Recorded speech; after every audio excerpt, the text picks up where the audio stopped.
This reaction with dimethylamine is run in a low concentration of acid to keep the dimethylamine from being protonated so it can act as the nucleophile.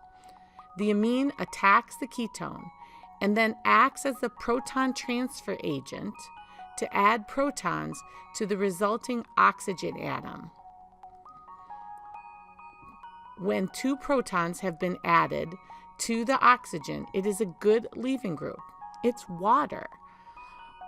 After it leaves, the secondary amine forms a double bond to the carbon.